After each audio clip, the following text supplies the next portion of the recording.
तो चलिए आज बात करते हैं उस चीज की जिस पर हमारा पूरा कॉन्फिडेंस, हमारी पहचान टिकी होती है, सेल्फ रिस्पेक्ट। ये सिर्फ एक शब्द नहीं है, बल्कि वो ताकत है जो हमारे रिश्तों से लेकर करियर तक हर चीज पर असर डालती है।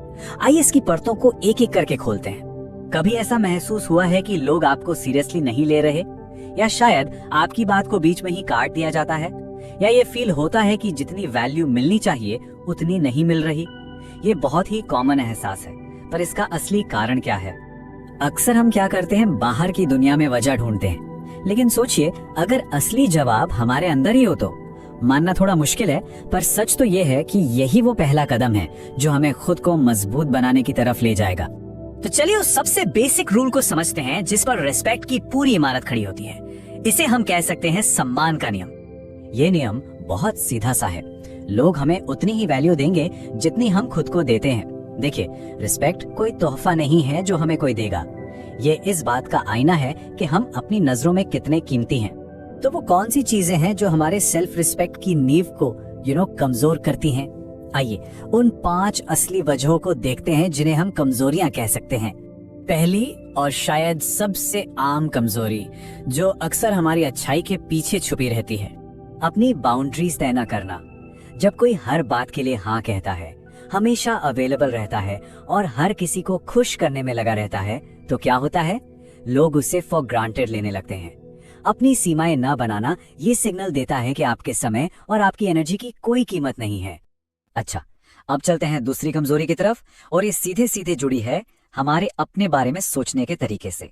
कम सेल्फ रिस्पेक्ट, इसका एक साइन है खुद को दूसरों के सामने छोटा दिखाना। जब कोई लगातार अपनी ही वैल्यू कम करता है, तो वो अनजाने में दूसरों को भी यही सिखा रहा होता है कि उसे सीरियसली न लिया जाए। तीसरी कमजोरी हमारी बातों और हमारे कॉन्फिडेंस के बीच के कनेक्शन को दिखाती है। मतलब जरूरत से ज्यादा सफाई देना, अपने हर फैसले, हर काम के लिए लंबी चौड़ी एक्सप्लेनेशन देने की आदत सीधे सीधे कॉन्फिडेंस की कमी दिखाती है। जो लोग खुद पर यकीन करते हैं, उन्हें हर किसी से अप्रूवल लेने की जरूरत नहीं पड़ती। और चौथी कमजोरी एक ऐसे डर से जुड़ी है जो हमें कई बार सही फैसले लेने से रोक देता है। रिजेक्शन का डर, ये डर ना कह पाने से डायरेक्टली कनेक्टेड है। किसी को बुरा ना लग जाए या रिश्ता खराब ना हो जाए, इस डर से लोग अक्सर उन चीजों के लिए भी हाँ बोल देते हैं जो वो करना ही नहीं चाहते, और ये डर हमारी सारी बाउंड्रीज तोड़ देता है। और आखिर में 5वीं कमजोरी हमारी अपनी पहचान की मजबूती से जुड़ी है। एक साफ पर्सनैलिटी का ना होना, इसका मतलब है किसी भी मुद्दे पर अपना स्टैंड ना लेना, हमेशा दूसरों की हाँ में हाँ मिला देना।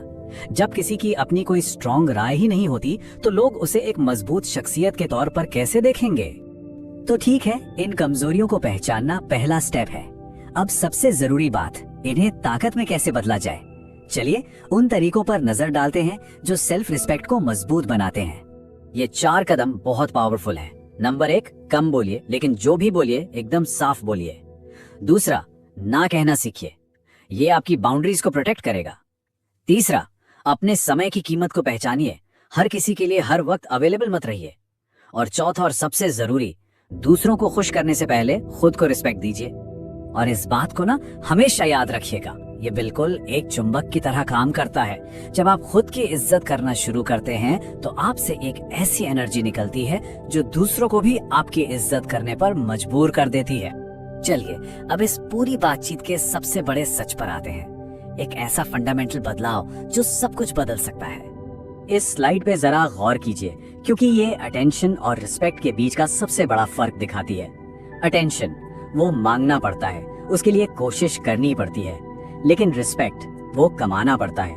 ये आपके कामों से, आपकी खुद की वैल्यू समझने से और आपके कैरेक्टर से आती है। तो आज से ये फैसला करना होगा, लक्ष्य अटेंशन पाना है या रिस्पेक्ट कमाना है। क्योंकि जो इंसान अपनी वैल्यू समझता है, वो अटेंशन के पीछे नहीं भागता, वो रिस्पेक्ट कमाता है, और वही अपनी जिंदगी को सही मायनों में बदलता है। तो ये चर्चा यहीं खत्म होती है, लेकिन एक सवाल के साथ। अब ये फैसला हर किसी को खुद करना है कि वो क्या कमाना चाहता है, कुछ पलों का ध्यान या जिंदगी भर का सम्मान।